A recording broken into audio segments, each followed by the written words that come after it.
Live from Center City in Philadelphia, this is Fox 29 News at 6. Tonight at 6, the questions are piling up over a bad breathalyzer used in more than 1,000 DUI cases.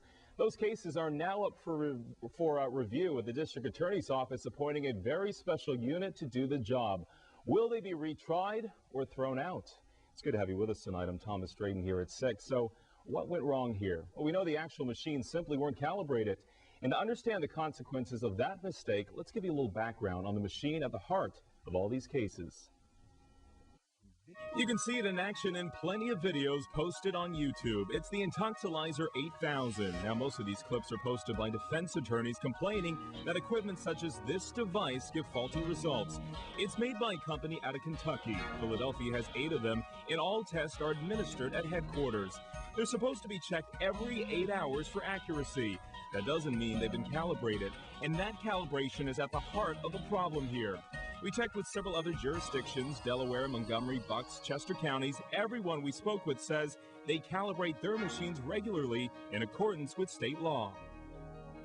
Joining us now is Ken Chotiner, a criminal defense lawyer who was involved in discovering the faulty breathalyzer machines. It's good to have you with us, Ken. Thanks for having me. We're not talking about one machine here. We're talking about several. Yes, that's correct. The Philadelphia Police Department has 7 machines in service, and as of yesterday, 4 of the 7 it's reported a failed calibration. As a criminal defense attorney, how do you go back and prove that the test your client took was faulty?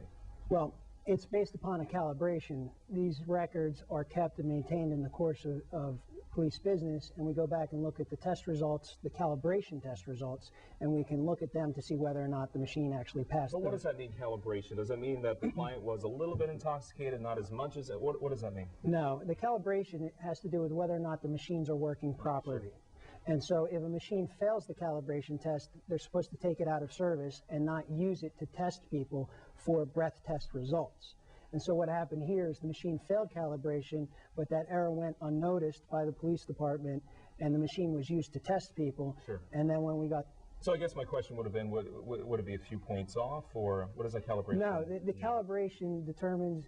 the calibration determines whether or not the breath can be used, and the breath determines the level of the penalty. All right, so take me through the process here with once you get pulled over and suspected for driving under the influence. Once you get pulled over and suspected for driving under the influence, they take you down to the police station where they can administer either a breath or a blood test. When they take your breath test, the machine spits out a reading on a tape, and that then is given to the defense attorneys as part of the evidence in the case. The defense attorney then has to request the underlying calibration and accuracy documents, and they should be given as a matter of course by the district attorney's office, but we've had to fight to get them to make sure that the machines are working properly. It's a system of checks and balances, and that's why we ask for this stuff, to make sure that what they say is correct is correct. And once you get pulled, you have a choice once you get pulled over whether to take a breathalyzer test or a blood test, but a lot more agencies are going with the blood test. It's more reliable.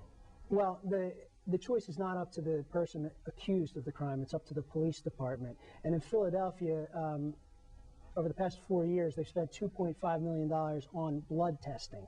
So it's not a cheap thing. And with 10,000 cases, that could add up to a lot more than 2.5 that they've already spent. Okay, so what does all this mean now? I mean, we're going to have to rely on the officer's testimony, the written reports. What this means for defendants is that they're going to get another trial, and that at that trial, they're not going to be facing enhanced penalties based upon the breathalyzer results.